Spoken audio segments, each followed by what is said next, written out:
창풀 멤버십 회원이 되어주세요. 창풀 멤버십을 가입해주시면 실제 창업에 유익한 100여 개 이상의 비공개 영상과 실제 예비 창업자와의 상담을 통한 지극히 현실적인 질문 그리고 저의 답변들을 보실 수 있습니다. 창풀 멤버십 혜택 링크 클릭해서 확인해 주시고 창풀 구독자분들의 회원가입은 양질의 창풀 컨텐츠를 만드는 데 큰 도움이 됩니다. 네, 안녕하세요. 창풀직입니다. 오늘 말씀드릴 주제는 초보 창업자가 들어가야 될 상권과 입지 이렇게 한번 지어봤습니다. 초보 창업자들이라고 쳐보자고 그럼 내가 어디 들어가서 장사를 해야 될까? 이런 것들을 좀 생각해 보셨을 것 같아요. 거기에 대해서 제 개인적인 의견을 좀 드려보고자 합니다. 상권이라는 게 있고 입지라는 게 있어요. 대학교 가면 막 대학교가 있고 학과라는 게 있잖아요. 그 상권에 어디에 위치해 있느냐 이게 입지입니다. 그러면 상권이 중요하냐 입지가 중요하냐 뭐 이런 얘기를 하는 사람도 있잖아요. 근데 그 질문은 앞서 얘기한 것처럼 대학교가 중요해요 학과가 중요해요 이런 거랑 좀 비슷한 겁니다. 목적성에 따라서 그 사람의 성향과 그 목표하는 바, 뭐 가치관, 뭐 이런 것들에 따라서 완전히 다르기 때문에 어쩌면 좀 바보 같은 질문일 수 있습니다. 상권이 좋고 입지가 좋은 걸 판단하는 기준이 있어요. 그게 바로 임대료죠, 임대료. 임대료가 높으면 신축 건물이 아닌 이상은 대개 상권과 입지가 좋다고 얘기를 합니다. 신축 건물 같은 경우는 분양 수익률이나 어쨌든 이 건물을 팔아먹는 사람 입장에서 그 건물의 수익률 기준으로다가 하기 때문에 저기 임대료 높은 건데 시간이 지나고 나면 임차인 위주의 임차료가 이렇게 다듬어서 만들어지거든요. 어쨌든 임대료 높으면 그래서 상권의 입지가 좋다 얘기를 할 수가 있는 거고 권리금도 기준이 될 수가 있죠. 권리금이라는 거는 결국 그 상권에서 장사하겠다는 사람은 많은데 장사할 곳이 적기 때문에 생기는 개념이에요. 장사할 사람보다 장사할 곳이 많으면 반대로 공실이 많죠. 그런 곳은 권리금 형성이 잘 되기 어렵습니다. 그렇다면 초보 창업자들이 봐야 될 상권과 입지는 어떤 곳일까요? 초보 창업자들이 상권과 입지를 구하는 기준을 몇 가지 정해야 되는데 일단 그걸 좀 얘기해 보려고 합니다. 일단 첫 번째는 상권은 넓어야 된다. 일단 상권이 넓어야 돼요. 상권이 넓다는 게 뭐예요? 일단 그곳에 사람이 많아요. 사람이 많아야 돼요.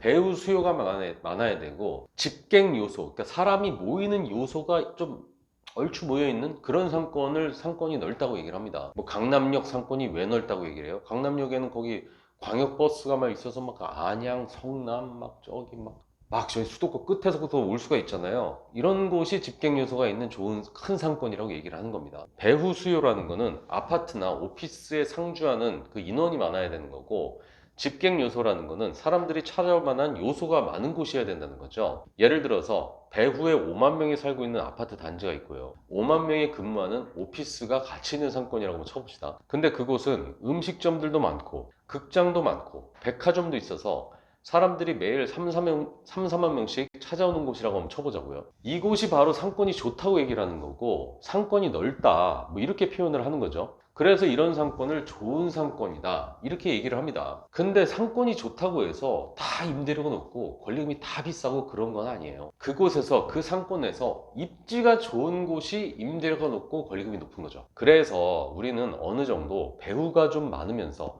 오피스가가 있어야지 비가 오나 눈이 오나 바람이 부나 사람들이 출근을 하러 오잖아요. 이런 상권에 들어가는 게 유리한 거죠. 대신에 그 좋은 상권에서 안 좋은 입지를 선택해야 돼요. 상권이 넓은 곳에 들어가되 안 좋은 입지에 들어가야 되는 겁니다. 장사를 하면 매출이 많이 나와야 좋나요? 그 매출의 질을 좀 따져봐야 돼요. 우리가 매일 얘기하는 프랜차이즈 가맹점들이 망하는 이유가 바로 이건데 우선 프랜차이즈들은 그 상권에서 가급적이면 제일 좋은 입지에 들어가려고 해요. 좋은 브랜드로 좋은 상권과 입지에 들어간다는 게 언뜻 보면 진짜 괜찮고 당연한 말 같잖아요.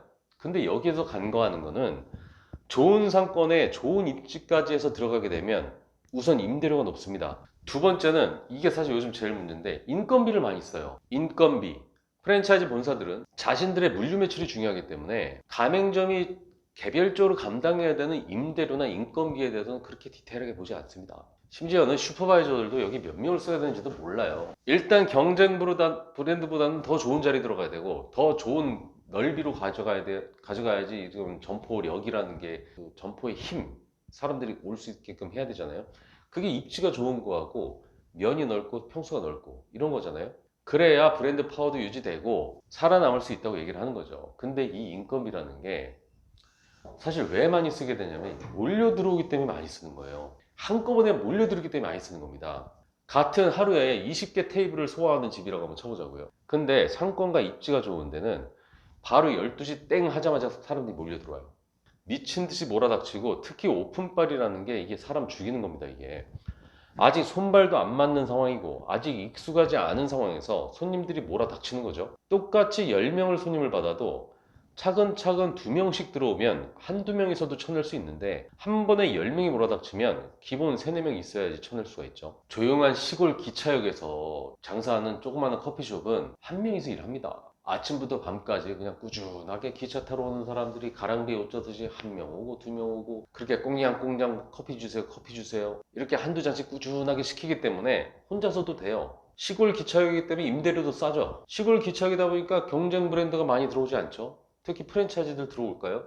하루 몇 잔이나 팔린다고 그런 데 들어갑니까? 거기 커피숍 넣는다고 막 본사에서 집어넣는 원두를 얼마나 팔아먹을 수 있다고 그런 데 들어오겠어요. 그러니까 경쟁자가 없는 겁니다. 경쟁자가 없기 때문에 단가도 굳이 싸게 받을 필요가 없죠. 받을 만큼 다 받습니다. 그래서 수익률이 높은 거예요. 근데 상권 좋은 곳에 메가 커피라고 한번 쳐봅시다.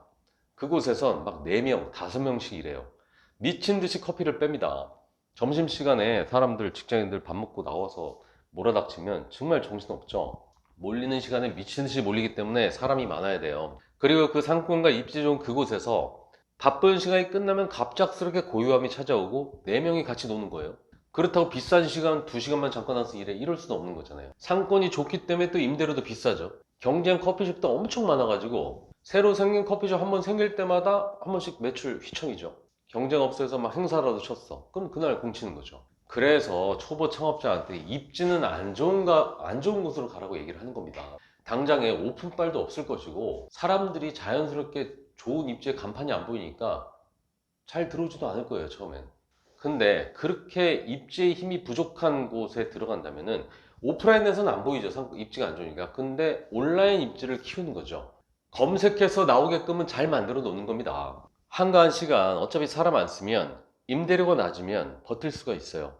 입지에 대한 마케팅 프리미엄이 붙어서 임대료가 높아진 건데, 우리는 온라인 마케팅을 통해서 온라인 입지를 좋게 만들면 돼요. 계속해서 올리고 또 올리고 막 뭐 어디 뜨게끔 하는 게 아니라 계속해서 있어요. 이게 네이버 플레이스나 뭐 인스타그램이든 뭐 이런 꾸준하게 하게 되면 지수가 점점 높아져서 사람들이 잘 볼 수 있게끔 만드는 그런 일들은 돈 줘서 하는 게 아니라 이게 그냥 열심히 그냥 작업하면 되거든요. 꾸준히 끊기지 않고 매일매일 계속해서 올리고 또 올리고, 포털에 검색하고 SNS를 검색했을 때 그곳까지 걸어오게 쉽게끔 그렇게 만들어 놓는 거죠. 그렇게 한 명, 2명이 내 가게를 알게 되고 한 번에 몰려서 오는 게 아니라 스물스물 들어오게 하는 겁니다. 스물스물 들어올 수 있게끔 그렇게 만들어 가는 거죠. 원래 입지가 좋은 곳은 그냥 다이렉트로 사람들이 들어오지만, 입지가 나쁜 곳은 이곳으로 오는 사람들이 찾아오는 그 시간차라는 게 있어요. 그 동네 점심시간이야. 그럼 12시 땡 하면은 바로 한 번에 딱 몰리는 게 아니라, 퇴근 시간 6시간 땡 해서 바로 몰릴 수 있는 그곳에 있는 게 아니라, 점심시간에도 그곳을 찾아오는 고객들로 좀 일찍 뭐 11시에도 들어오고 12시, 1시, 2시에도 들어오고, 퇴근 시간 땡 하자마자 들이닥치는 게 아니라 각자 저녁 먹는 시간대가 다른 사람들이 시간차를 두고 오게 되는 거죠. 상권이 크지 않고 상권이 작은 데로 가면 아무리 온라인 입지를 우리가 열심히 키워가지고 키웠는다고 해도 찾아오는 그 배우 수요의 그 한계가 있잖아요. 그러다 보니까 한 1, 2년 열심히 했다고 해도 지칠 수가 있어요. 왜냐면 내가 아무리 잘해, 근데 막 시골 지방 어느 소도시에서 아무리 열심히 한다고 거기 사는 사람이 한정적인데 얼마나 오겠어요. 그러다 보니까 사람이 지치는 거예요. 왜냐면 하다 보면 아, 이게 맥스구나, 그 상권의 한계를 알게 되면 이게 사람이 지치게 되는 겁니다. 근데 어느 정도 상권이 넓으면 그곳에 있는 배우 수요가 많기 때문에 당장은 내 가게를 아무도 몰라도 시간이 지나고 계속해서 온라인 입지를 키워나가 보면은 결국 사람들이 꾸준히 오고요. 매출의 폭도 점점 더 효율적으로 늘게 되는 거죠. 매출이 팍 느는 게 아니라 효율적으로 늘게 되는 거예요. 우리 집으로 올 수 있는 가능성이 있는 그런 상권에 들어가야만 시간이 지날수록 더 고객이 쌓이게 되니까 상권이 좋은 곳을 찾는 게 맞고요. 그곳에서 입지가 비교적 안 좋은 곳에 들어가야 임대료가 싸고 사람들이 안 몰아주기 때문에 인건비도 덜 들게 돼요. 본인의 노동력을 쓰면서 임대료를 낮춰서 버틸 수 있는 그런 일단 환경을 만들어 놓고요. 부족한 입지는 온라인 입지를 키워가지고 사람들이 검색을 통해서는 잘 보이는 그 포털에 입지해 놓는 것. 이게 예전이랑 좀 틀리게 좋은 점이에요. 옛날에는 무조건 입지가 좋아야 됐어요. 왜냐면 입지가 안 좋으면 사람들이 안 오는데. 근데 요즘은 이게 검색해서 오잖아요. 그런 식으로 온라인 입지를 키워서 꽁냥꽁냥 스물 사람들이 들어오게끔 하면서 최소 인원으로다가 최대 효율을 낼 수 있게 만드는 거. 현재로서는 초보 창업자들이 생존하기 위해서는 이런 식으로 상권과 입지를 정하는 게 최선이 아닐까, 그런 생각이 듭니다. 물론 뭐 장사를 잘하시고 제대로 상권과 입지 최고 좋은 데로 들어가서 정말 롱런 하면서 그렇게 하시는 분들도 많이 계시지만, 또 우리 초보 창업자들은 투자금이 그렇게 많지도 않고 또 사람 많이 쓰면 장사 된다고 해도 사람 많이 부려보지도 않으셨잖아요. 그러니까 이런 식으로 해서 일단 생존의 길을 모색한 후에 그 다음에는 뭐 점점 더 좋은 데로 뻗어 나가시는 방향으로 계획을 세우셨으면 좋겠습니다. 이상 창필직이었습니다.